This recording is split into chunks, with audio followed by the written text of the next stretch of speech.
Hi, everybody. I'm here with Paul Cottrell. He is a researcher in chaos theory. Of course, he has a big interest in my show for that very reason, has interest in modeling financial markets. He's born in Detroit. He has extensive professional experience in engineering and design after retiring from automotive engineering. He pursued interests in corporate finance involving the publishing, retail, and nonprofit industries. He is a proprietary trader specializing in currency and energy markets. He's been awarded a Ph.D. specializing in finance from Walden University, also earned an M.B.A. and B.S. from Wayne State University, engineering certificates from Massachusetts Institute of Technology, and has also been awarded, Dr. Cottrell is currently at Harvard University as an ALM candidate specializing in biology. He's completed the pre-medical program at Fordham University. In other words, his degrees could totally beat up and take the lunch money from my degrees. I'm very pleased to have you on the show, Paul. Thank you so much for taking the time. Thank you very much for having me. I appreciate it.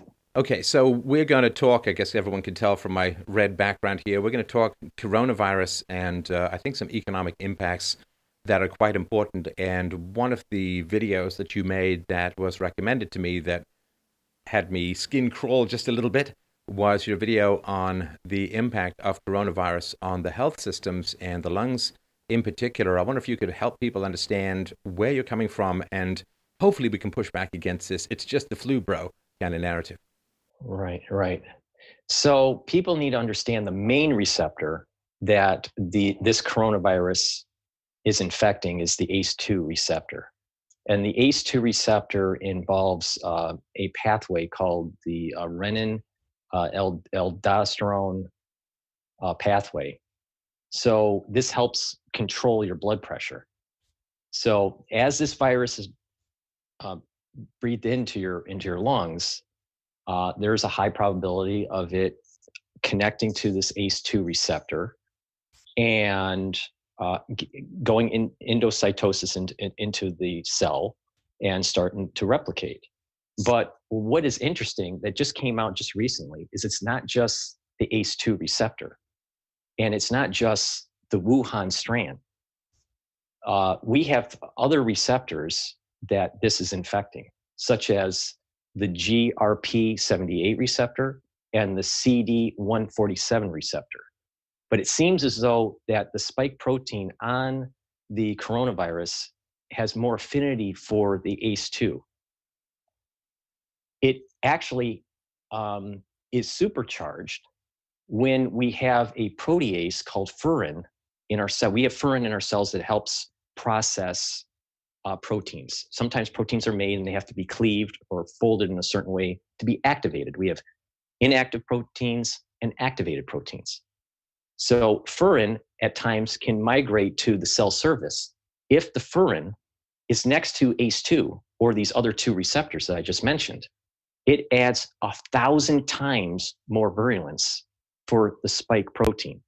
It's the spike protein that's on the coronavirus. This I just released 2 days ago. All right. So there's a worry here that once you get infected, this virus is, the working hypothesis that we have is that it's not the flu. All right. It is a bioengineered virus. Okay. And this goes all the way back in the research data, all the way as far back as 2010. You can see how individuals were doing restrictive enzyme manipulation in this genome of SARS and bat SARS-like virus. All right. And they were building up what I call the Wuhan strand. This goes all the way back to 2010. They were manipulating it. The reason why they were manipulating is to try to understand what is going on in the bat host and create therapeutics for it, like remdesivir or a vaccine, right? Well, something happened. Many different labs in the world were doing this, all right? Something happened in the research lab at the P4, all right? And they had a supercharged version of this where they took bat SARS-like virus and they took SARS and they copy-pasted the virulent parts of their genome into a substrate and created a new genome that also tweaked it with HIV. The HIV component of the S protein comes from something called the GP120. It's the glycoprotein 120 from HIV. And there's 3 inserts, and there is 1 insert for GAG. GAG is tied into the capsid. The capsid is the circular structure of HIV. All right, the main the circle of it, if you want to call it that. So with that in mind, over time, as it leaked out of P4 and it's been spreading around the world, we have about 35 or more sequenced Wuhan strands. All right. And it has branched off. There's been one that has branched off called RATG13. We believe that it came from Wuhan and not separate, a separate engineered strand, because it has very similar homology of the genome, and that the GAG HIV part that I was talking about on the Wuhan starts to break down. So you have these stochastic processes as it moves around in the population where the nucleotides will change. And if you have enough nucleotides changing, your amino acids will change in the protein. So you have these stochastic processes that happen during just normal mutation. This right? is the high mutation capacity of the RNA, is that right? Right. So what happens is that we have this virus is an RNA virus, and when the RNA virus gets into the cell, to prove your point, it gets into the cell and it starts to create a protease. A protease that it creates is 3CL. And that 3CL helps to fold the replicase. That replicase is what starts to make the proteins off of the RNA and the RNA duplicates of the RNA. But viruses mutate a lot, primarily because the replicase is not very good.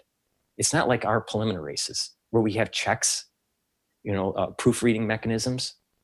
So higher organisms will have proofreading mechanisms if things aren't working right. Well, these replicases or polymerases, it's the same word, same thing. But basically these replicases, they make a lot of mistakes.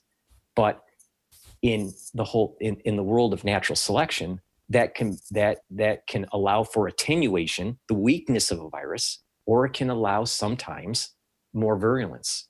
And this is why I'm concerned about the 3 receptor issue. I call it pinballing, where over time, even though we have high virulence with the ACE2, over time it's going to attenuate. But another wave could come because of natural selection, and it gains affinity to, let's say, CD147 or GRP78. So your listeners can see that this can be pinballing back and forth as it's going around the world.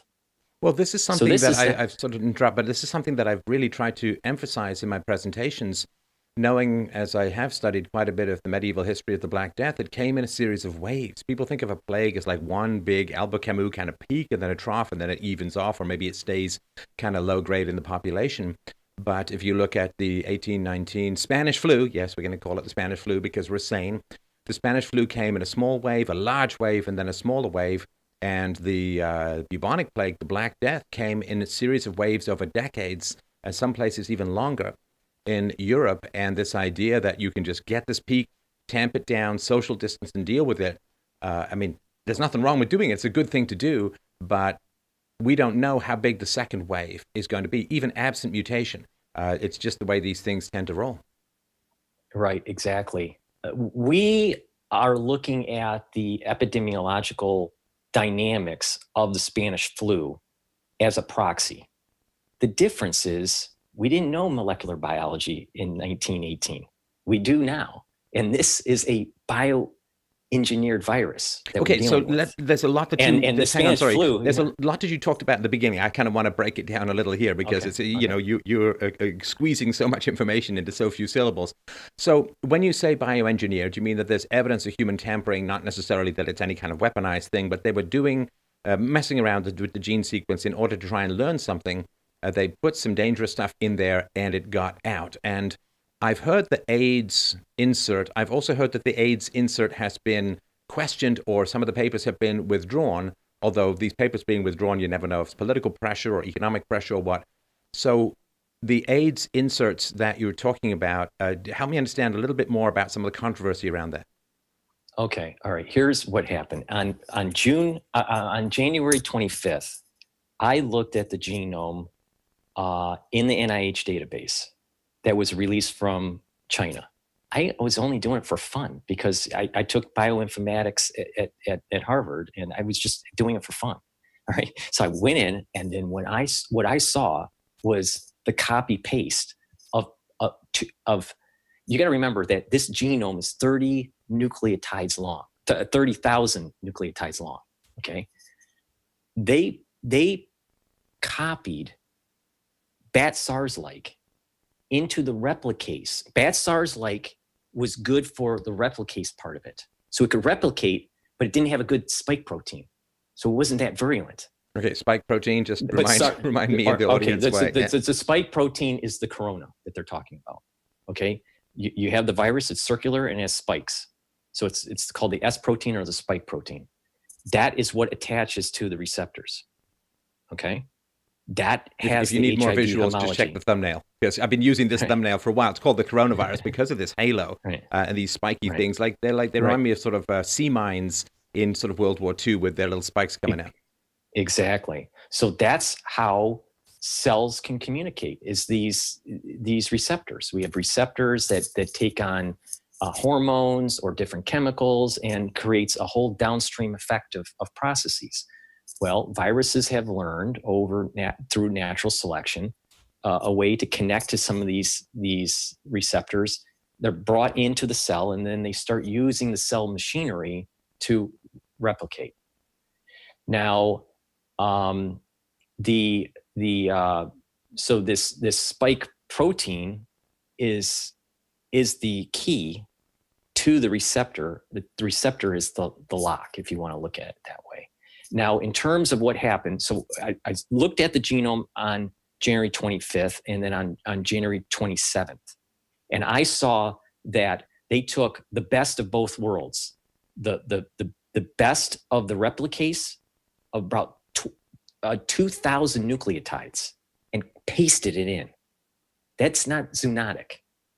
Yeah, the idea of that, that's sort of the 1,000 monkeys typing Shakespeare, the idea that this replication of another RNA sequence would suddenly appear in this one, almost perfectly copied, as you say. This, the odds of this arriving from natural selection is like sort of a whirlwind going through a junkyard and assembling its 747. Exactly. And then they took the best for the spike protein from SARS and put it in, and then they tweaked it with the HIV. All right. It's not HIV. It's not HIV virus, because HIV virus is a retrovirus. It has a different type of genome. It has different mechanisms. It uses reverse transcriptase, and it integrates into your genome. And that's why HIV is such a problem to try to fight, to treat. But this is not, if you get COVID-19, you don't have HIV. And a lot of people think that. But what they did was they understood that each amino acid either has a neutral charge, a positive charge, or a negative charge. Well, you have those amino acids for the lock or the receptor. So if you know the charges of the receptor, you can program the spike to lock in correctly, to have the right charges, the right charge topology to lock good. And that's what they did with the HIV homology. They changed the amino acids in such a way that it had the right positive charge to the negative charge on the receptor of the ACE2. So And we've had, then you look at the clinical side, you hear that there is a down regulation of antigen presenting T cells. Well, that's your white blood cell count is going down. So that, does have that hint of AIDS. Well, and then of course you have this double whammy that you have an infection and, well, the white blood cells, which are designed to fight the infection, those numbers are going down. And this might be one of the reasons why it's so hard on people's system. Right. So okay, now around this time is early February, where 3 Indian researchers published a paper on Cold Spring Harbor's website, non-peer-reviewed website, but that's how a lot of this, cutting edge research is first. It's a white paper that's issued for comments. Okay. And it showed how they looked at the Wuhan strand that was released by China. And I personally went into the NIH database and did to double check the research. And if you look at the genome that's published for HIV-1, there's different types, but HIV-1, and you look at the protein sequence of GP120 and GAG, and you type in those sequences, those inserts, and look at the actual genome that's for Wuhan, you see it. And so it's not like they did a false paper. Now you got to remember how researchers. Sorry to interrupt. There was a lot of pushback because I remember reporting about this when it first came out. There was a lot of pushback. If I remember rightly, the paper was withdrawn. Do you know what the criticisms were of this identification? They said that the methodology was wrong. So, but the thing is if you see the sequence and you see it for the spike protein that makes it more virulent, and there's four inserts, 4 separate inserts. It's not like,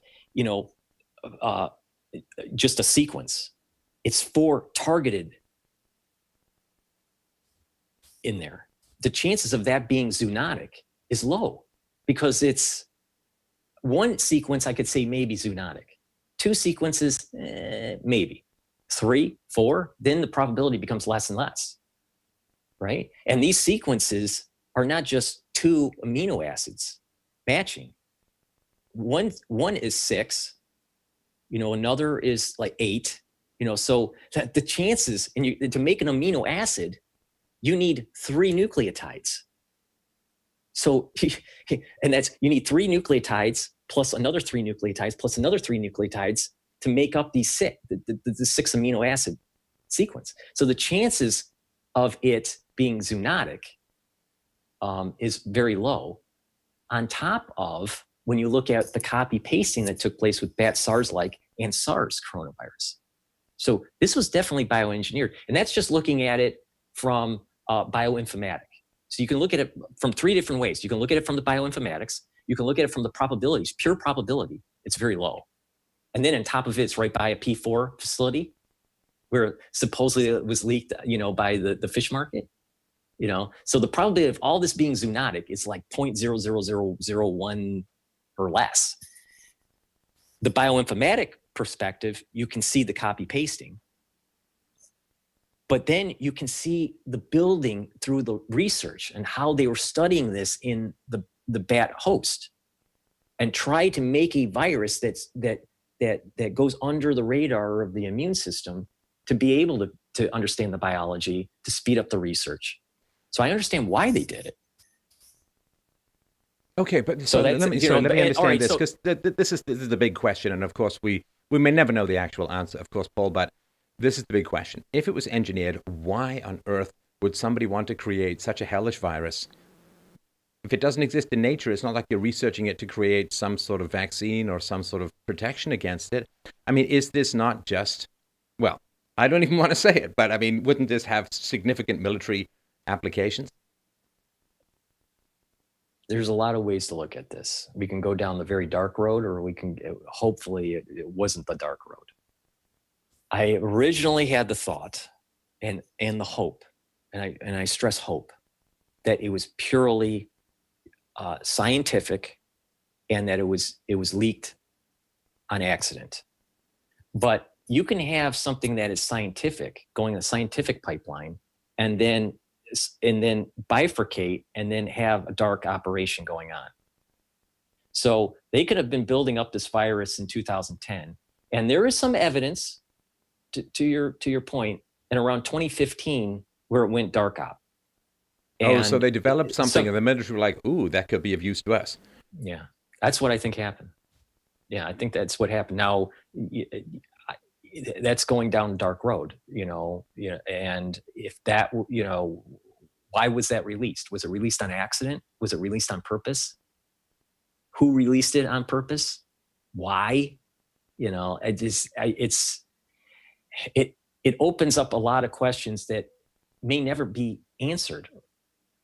But I understand why it was being developed in 2010 all the way through, up to, lots of labs were working on coronaviruses, to try to come up with a SARS vaccine. I mean, that's well known. That's public information. They were trying to come up with SARS vaccine. This is one of the research lines of trying to find that, because this virus is, even the code name for it is SARS-CoV-2. COVID-19 is a disease. The actual virus is SARS-CoV-2. So they're even admitting in the scientific community, this is SARS. Now, you had mentioned earlier, it was 30 or 35 variations on this coronavirus. So can you help me understand that bit out? All so right. Yeah, this 35 thing.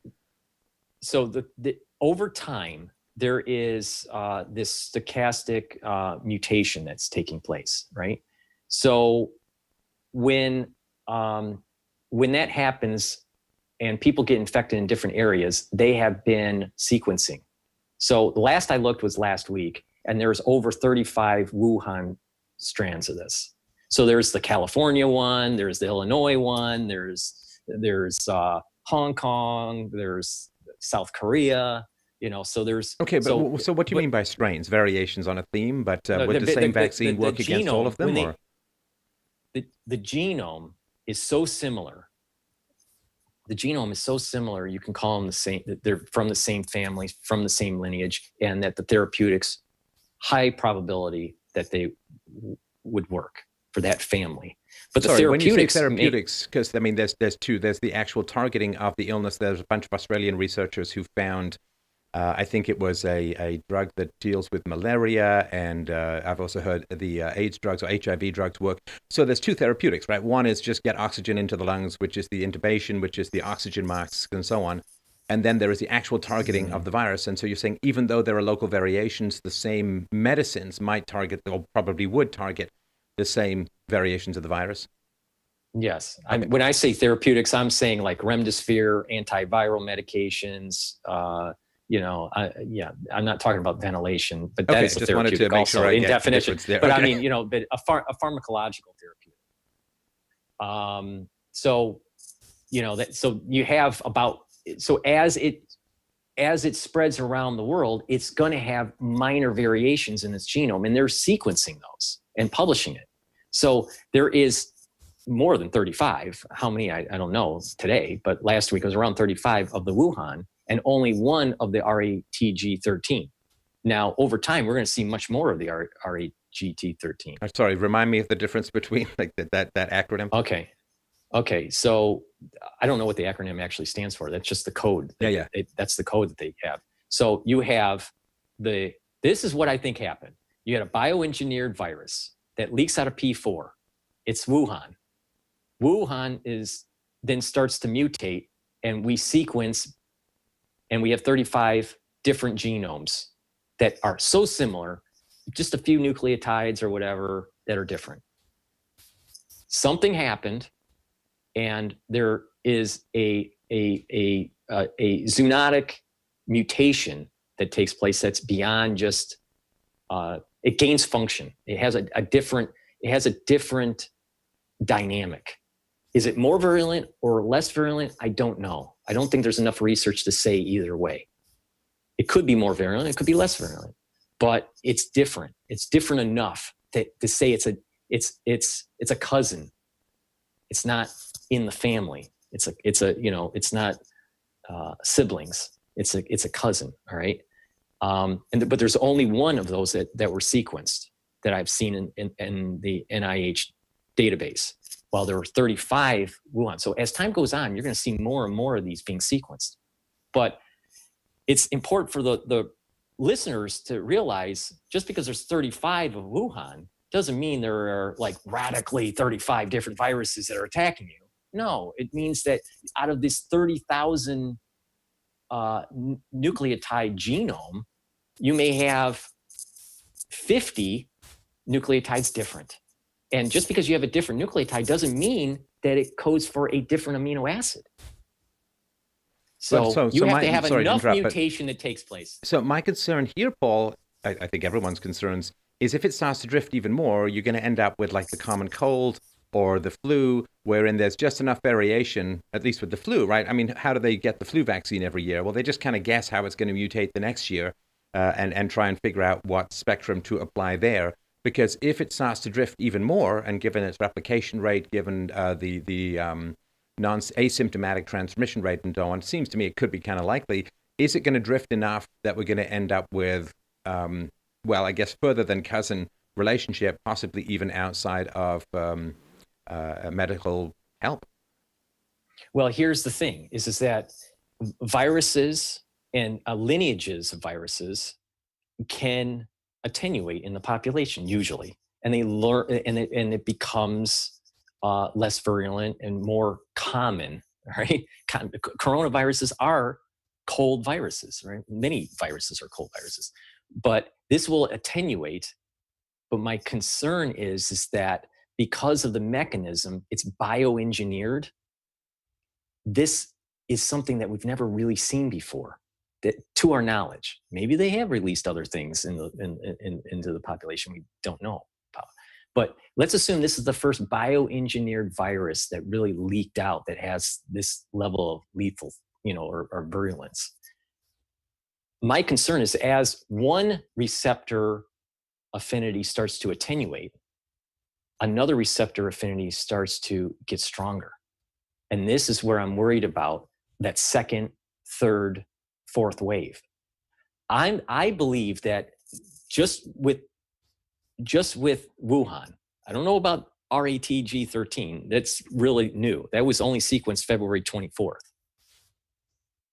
That it will attenuate, and we'll have this big spike, and then we'll have a secondary and a tertiary, and this duration is going to be 18 months, using the proxy of the dynamics of the Spanish flu. All right. There was a secondary and a tertiary wave. But again, that wasn't supercharged. We have a supercharged situation where it's designed to pinball back and forth. That's the way it looks like it was designed for. So as it's attenuating for one set of tissue receptors, it's going to attack other tissue receptors. And we don't know what the clinical presentations are. This thing could be 20 months, die out, and then rear its head up again in 5 years. Because, it learned to just kind of live in the population. Just because no one's sick or seems sick doesn't mean it's not around, right? It's just, it has a low viral load on the body. So but then is there enough of a mutation that takes place that bam, it pops up again? Right. And this goes, to me, Paul, some way towards explaining two other things. One, of course, is that there have been some, I'd say, fairly significant evidence of reinfection rates up to 14%, which is not good. Now, some people are saying, well, it was an error in testing and so on. Yeah, maybe. But if you've got this mutation that's looking for these new receptors, then reinfection rate seems somewhat plausible. And, well, tell me if this is a correct way to look at it, that it would also go some way towards explaining why the damage appears to be quite significant in some people. I've seen reports of 20 to 30% loss of lung capacity, of a brisk walk causing people to sort of run out of breath after they've had the virus. I've heard other reports of heart ailments that can come out of this. And these things are not much associated with the flu or the cold, of course. Is this part of what we're talking about?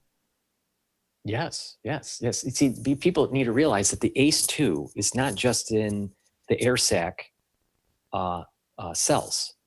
It's also in your myocardium.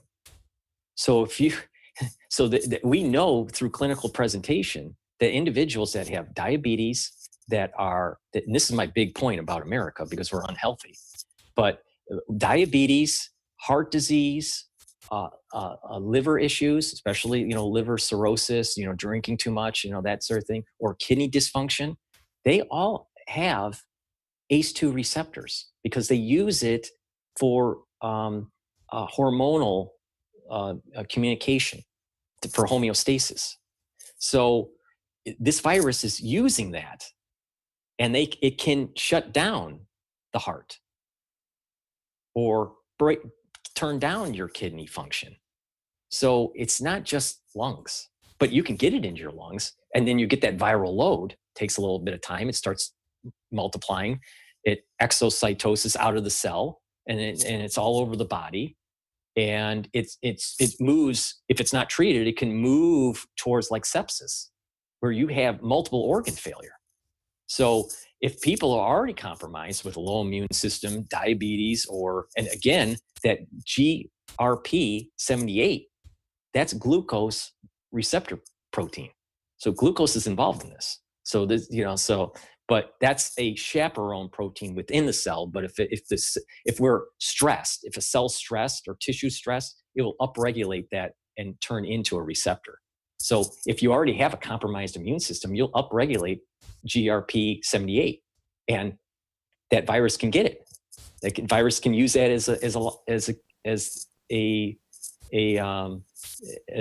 window to get into the cell.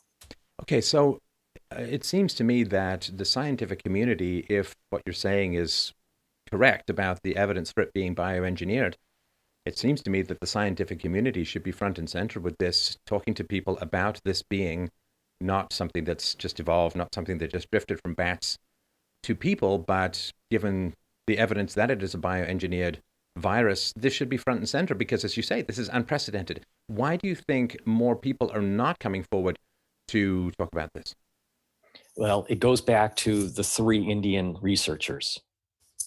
You got to remember that researchers, they get their grants from the government, all right? And you're not going to say things that will upset the apple cart for your funding, for your lab, right? So that's one component. People are afraid because of the way the grant system is for research. Second, it shines a light on how dangerous some of this molecular biology can be, and the lack of protocols and the hubris of the scientific community. If we don't have the correct protocols at level 4 labs, the BSL-4 labs or the P4 labs, these things can leak out and cause major havoc. Well, sorry to interrupt, but even in a first world country, not to say that China's all third world or anything, but even in a advanced country like Canada, we had a bunch of Chinese scientists kicked out of a lab in Winnipeg. So, I mean, it's all well and good to have protocols, but if you have people who may be compromising those protocols for reasons of outside influence, it's like, that's all the great protocols, doesn't really matter. It's like putting your big long password up in a Post-it note on your monitor. But there could have been a protocol to prevent the leakage of material coming out of the lab. And there's the problem is that not only could have been just an accident leak, but there could have been a purposeful leak, an espionage leak, because you can use a bioengineered virus and turn it into a weapon very easily. So, so protocols, are not just the lab protocol, but also how to prevent people from stealing material.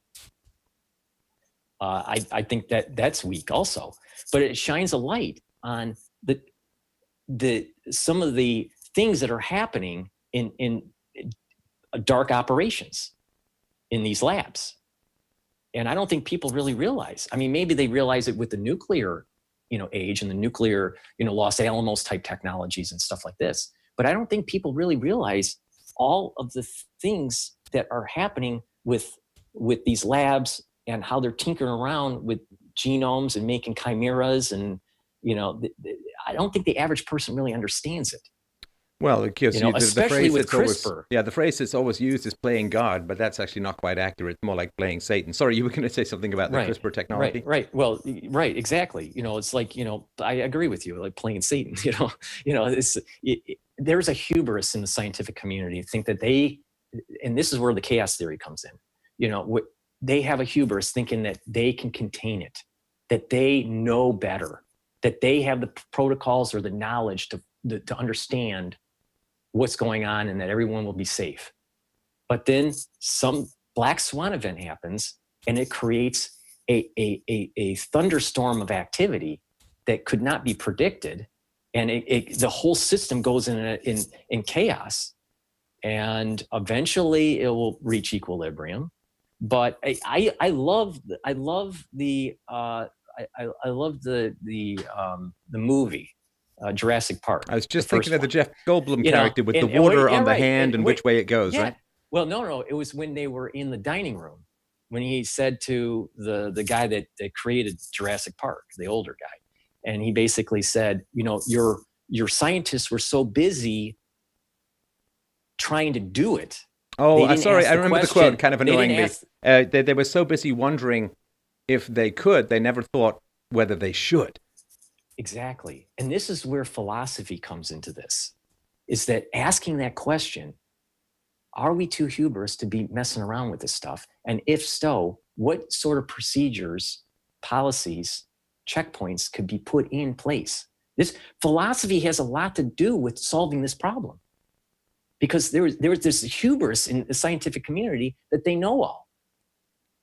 And people also forget, sorry to interrupt, but just a minor rant here. People always forget. They think censorship is, people showing up at your door and throwing you in jail for a tweet, and there certainly is that aspect of censorship. They think of social censorship, like you lose your job or you lose your income or in some way because you posted something that the mob doesn't like.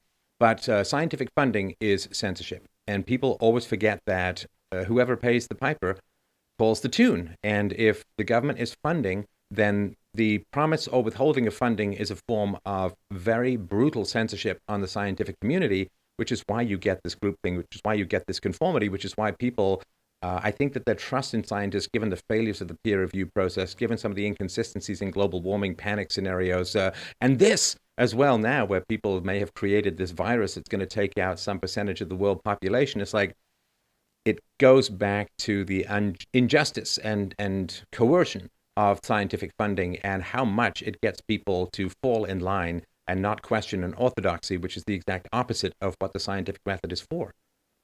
Exactly. Anyone that has written research, they have to go through a peer review process, but sometimes there's dogma in that peer review process. And if you're a unique thinker, someone that is like a paradigm breaker, paradigm shifter, it's really hard to get your research through that, right? So I think what happened with the Indians, the research was pulled down, not because of bad methodology, was because of the whole system and of how it's funded, how labs are funded. Now, what's happening with United States scientists? I think it's very similar.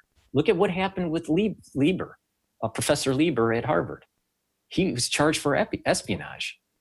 He was leaking classified information to the Chinese through the 1,000 talent plan that was published in 2008. He was part of that. And there were other graduate students in other universities in the Boston area that were tied to this. And he was a chemist and a biologist focused on nanotechnology. So you get kind of like, we've been infiltrated. That's one problem. Another problem is the peer review process and the paradigm shifting, which I think all disciplines, even in philosophy, have to, manage through. But there is this afraid to step out onto the battlefield, is what I call it, and actually try to make a difference and warn people that something's up. You may not have, because of the fog of war, you may not have all the pieces. It's very cloudy, but that's the battlefield. By the time everything is said and done, we'll understand what really happened, but we're living in the now. and we have to act on the present and not wait for the historians to tell us what happened. So there is going to be this fog of war, but I think the scientists, they have this mindset that, well, I need more data. I need more data. I need more data. Well, that's true, but you also have to have some intuition to move the ball forward while you're waiting for more data. Well, and of course, China, the last thing that China would want is any scientific consensus that this was an engineered virus, because that would be beyond appalling in terms of the world community. One of the worst things that would have happened in the world community since the Second World War, really. Okay, so let's talk about this last thing, because of course you have expertise in finance as well, which I really appreciate. There is a real widening of perspectives at the moment on coronavirus, on the outbreak, in that, you have some people saying, hey man, the death rate is vastly overestimated, it's under control, it's just the flu, we're overreacting, it's going to come and go, we're all going to look silly in a couple of weeks.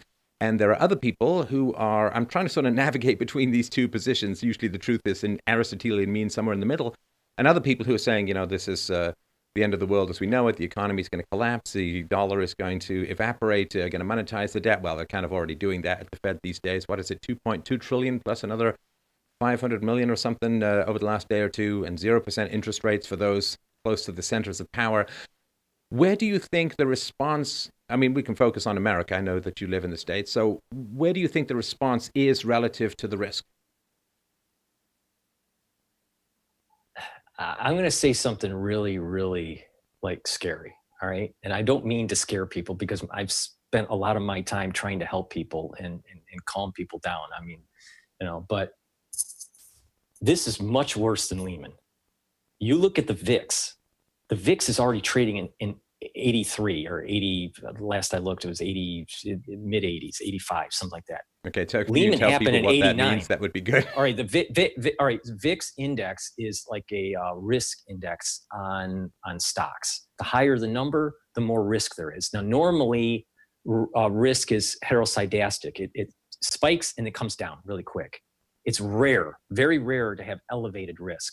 We are seeing elevated risk day after day after day after day.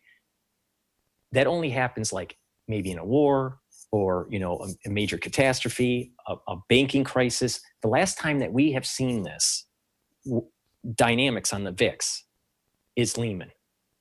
It didn't happen during the tech bubble. It didn't happen with Gulf War I. It didn't happen with Gulf War II. It didn't happen with Afghanistan. Not 9/11. It was Lehman. Oh, and just for those who don't know, sorry, for the younger audience members, we're sort of middle-aged guys. So for younger audience members, Lehman was the beginning of the dominoes that, almost brought down the world financial system in 07, 08. So, sorry, just wanted to put that little point of reference in, but go ahead. All right. So it's important to understand on the fragility of the banking system. Back mid last year, we were already having problems with the repo market. Right. And, so the central banks, the Federal Reserve, kept on pumping money in because the banks weren't liquid. That was when times were good. All right. This is July of last year. All right. Now, fast forward to where we're at right now. And people want to take money out of the bank. People aren't working. They're not spending. Some loans are probably defaulting.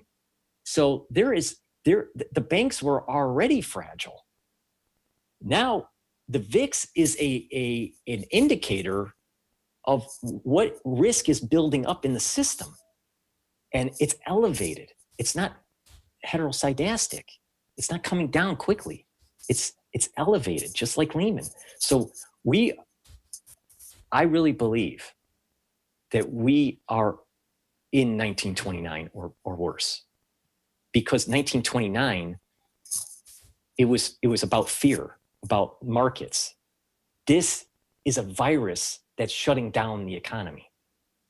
And the virus doesn't care about how much money is pumped in by the Federal Reserve. It has no transmission connection to that. All it cares about is its host and how to divide and how to multiply and how to get, in the spread. It doesn't care about the Federal Reserve.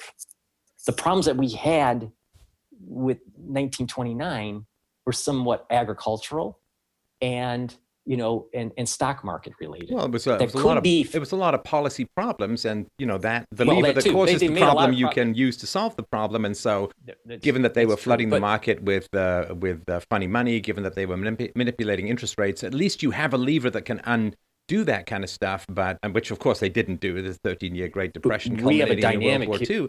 But as you point out, yeah, this is not a policy issue. Now, policies have made it a bigger problem than it should be. The fact that they crushed down interest rates, the fact that they did bail out all of the financial companies, the fact that back in 07, 08 meant that they didn't rationalize the system. The resources were still trapped in a lot of these zombie companies and bad management. The fact that companies have been using these crazy zero interest loans and these bailouts to buy back their own stock and retire wealthy. So there's been a lot of policy problems that have meant there's not a lot of resources available to deal with this virus. But as you point out, yeah, the virus doesn't care what the interest rates are. So now that everyone's in the mess, policy is not going to be able to solve. I mean, other than, to me, a laissez-faire policy would solve it, but that's not about to happen.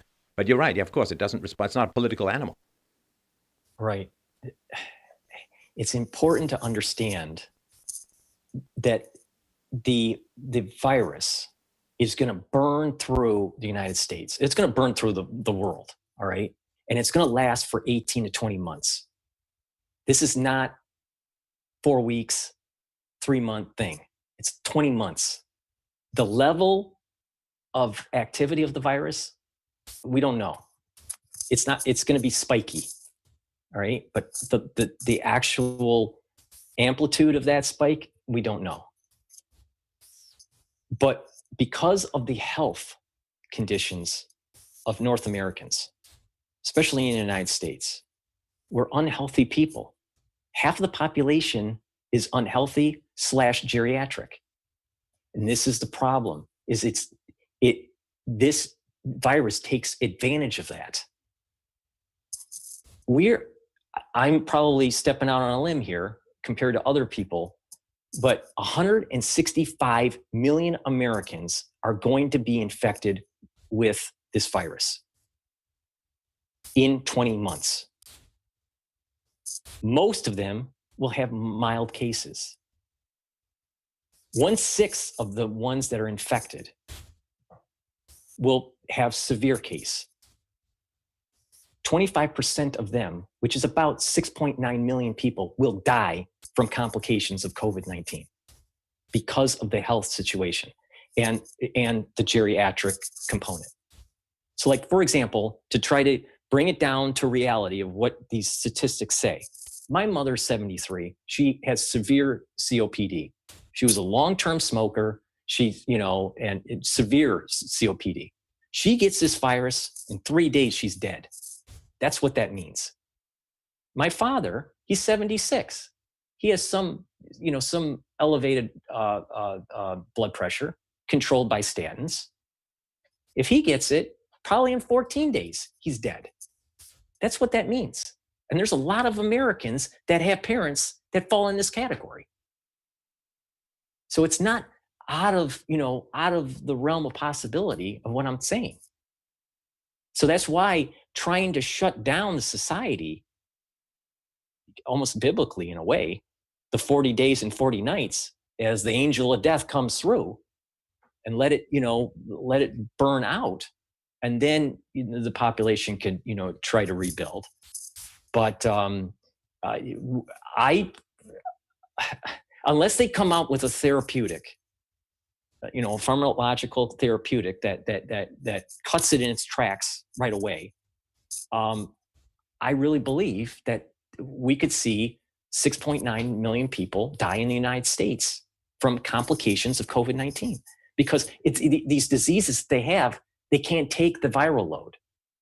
Their system is so compromised, they can't fight the infection. Now, people like you and I, we're relatively healthy, we probably can take the hit. But what does that mean when we're in our 60s or 70s? When this next round happens, we're going to be just like our parents, with the ailments, the heart diseases. Because remember, this thing attacks the myocardium. So it's a problem. So that is the virus part of it.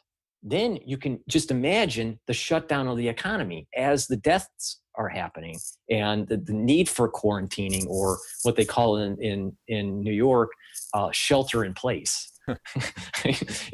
So, but the economy is going to be shutting down, and the supply chains are going to be shutting down, and you're going to have 50% unemployment. This is going to be worse than the Great Depression, and worse than Lehman. So you're going to have deaths and a complete destruction of the economy. Now, what will happen, I believe, is that people will be so scared. And this is where 9/11 comes in. The people that have been listening to my channel. 9/11 happens, people get scared, and the Patriot Act comes into place. And that set in motion a ballooning of government, where it created a TSA, the Homeland Security, and all these, surveillance kind of technologies, FISA courts, and all this. And we know about the abuses that can happen with an over surveillance. And even your channel talks about that have happened. Yeah, right, exactly. But even your channel, talks about the big eye in the sky, right? Yeah. But what will happen is something similar to that, what I call the Bio-Patriot Act, will be instituted. And it will force decashing. And decashing has been on the books, at least in the working papers at the IMF, where they don't want coinage. They don't want bills. They want all of the money supply in the banking system. You can't ever take it out. Never have a bank run. So if the virus can be spread on dollar bills or coins, people will have the fear, just like they had during 9/11. You know about, the psychology of fear, right? And the cortisol levels go up, and people just want a solution when they're in fear. Well, the government will say, well, the solution is decash. We won't, and we'll have a blockchain type technology that the central bank issues, and we are now in a 100% digital currency. Well, then you add in the social scoring, you add in forced vaccinations, that are tied into the Bio-Patriot Act. And then if you don't get your vaccine, you can't get your money out, you can't get your job, and you can see the total, totalitarianism that will take place with this Bio-Patriot Act rolling out, because of this virus causing such havoc in the economy. So it's almost and like people if will be so scared. This scenario, if it plays out, the Paul, of course, it's almost like China is spreading totalitarianism through a virus. Just in a strange way, it is. This virus seems to be, carrying the Chinese flag, the CCP, the CCP flag. Yeah, in a strange way that we will see. You can see it now. It'll first start with socialism, and then it'll go to totalitarianism. And the socialism policies that we're starting to see take place in the United States right now. Here's a check. Here's a grant. Here's this. Here's that. It's almost like Atlas Shrugged. People need to watch the movie or read the book. It's a big book, so it's going to take a little while. Hey, people got time these days, man. But the thing is that you're starting to see people bugging out. You hear about technologies that could maybe supplant combustion engines. There's a lot of similarities. They had the special coin in Atlas Shrugged. This is kind of like the decashing thing. There's a lot of similarities. How Ayn Rand knew this, if it was the Akashic record or what, I don't know. But there's a lot of similarities in that book and what is what's happening right now. So I'm afraid we're going to lose our country. I'm afraid of losing our civil liberties. I'm afraid of this idea of forced vaccinations. And I'm in the realm of, medicine. The reason why I was, transitioning from finance to medicine is to go to medical school. So I want to help people. I want to learn about the biology of the body and all that. I'm not this kind of like person that's, conspiracy theorist against science. I'm not that. But I do feel that this is an opportunity people are using to roll out severe socialism that will lead to totalitarianism. Well, it's a tough situation as a whole, because for those for those who feared that America was going to lose itself through demographic change anyway. At least this is slowing that down by closing borders. So it's a complicated situation. So listen, great information. Just if we can spend a couple of minutes now that we/you have scared the pants off people, if you can give people some of your thoughts about how sort of average person can prepare for a worst case scenario. Well, we're probably going to see, I've been telling everybody you need to prepare, all right? And how to prepare is you need food. That's the very first thing. It's a hierarchical of needs, right? So it's food and shelter, right? Your shelter is probably okay. But you need to prepare for food. 4 weeks is not enough. We're probably 2 months or more is what's needed. The medical system is not going to be able to take care of you. So, and I'm a fan of the medical system, all right, well, not a fan, but I mean, but we're going to have to go to the homeopathic remedies because you're not going to be able to get the 21st century healthcare. Some people will, but we're going to have a breakdown in being able to get to a doctor. So you need to try to boost up your immune system the best that you can. So that's the vitamins, the minerals, I can tell you what I do, and maybe people can copy it. I do multivitamins. I do vitamin C, zinc, NMN, C60, DNA Force, which is PQQ, CoQ10, and iodine and filtered water. No fluoride, nothing. No toothpaste fluoride, to stay away from the fluoride. That's to boost the immune system. Okay? Now, if I get sick, I worked with some researchers in Europe, and we looked at terpenoid and lignoid compounds that actually are protease inhibitors that you can get. They're in low concentrations, but they are in the nutraceutical world. You don't have to go to a doctor for it. The doctor version is much stronger, protease inhibitors. But if you purchase, if I get sick and I can't get to a doctor, I use forskolin, relora, calendula, licorice root, and birch bark. They're known to be antiviral. Okay, and there is scientific studies that some of the compounds that are in these kill coronaviruses in vitro, outside of the body, in petri dishes. So, taking that, and then the cytokine storm that can be created if you get reinfected. So sometimes if you get reinfected, it may cause an overreaction of the immune system. You have to calm that down. So anti-inflammatories like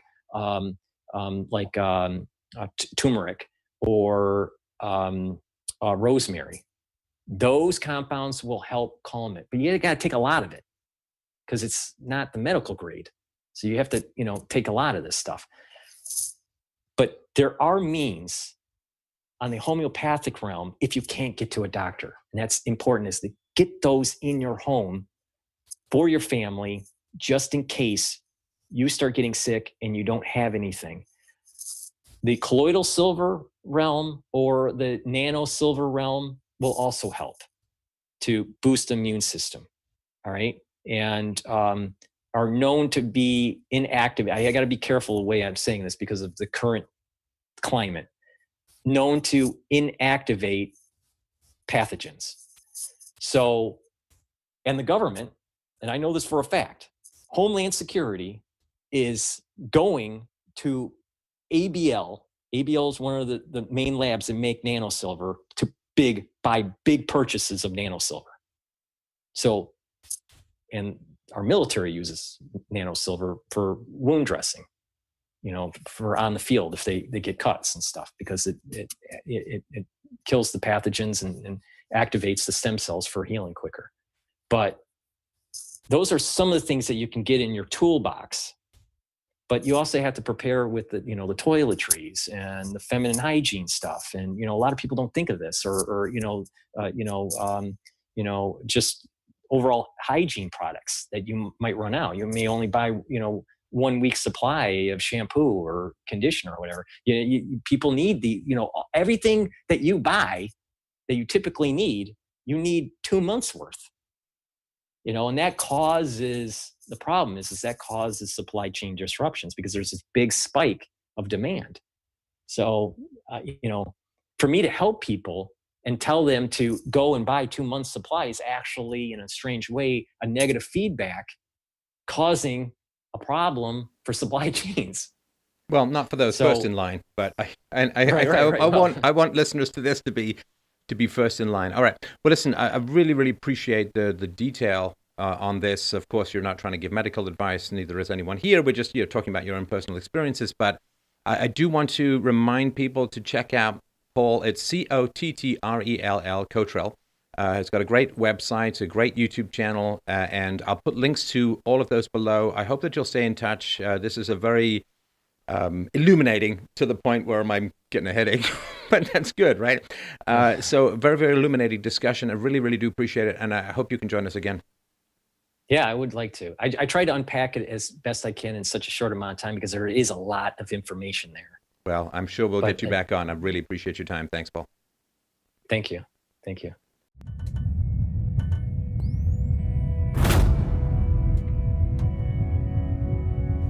Well, thank you so much for enjoying this latest Free Domain show on philosophy. And I'm going to be frank and ask you for your help, your support, your encouragement, and your resources. Please like, subscribe, and share, and all of that good stuff to get philosophy out into the world. And also, equally importantly, go to freedomain.com/donate to help out the show, to give me the resources that I need to bring more and better philosophy to an increasingly desperate world. So thank you so much for your support, my friends. freedomain.com/donate.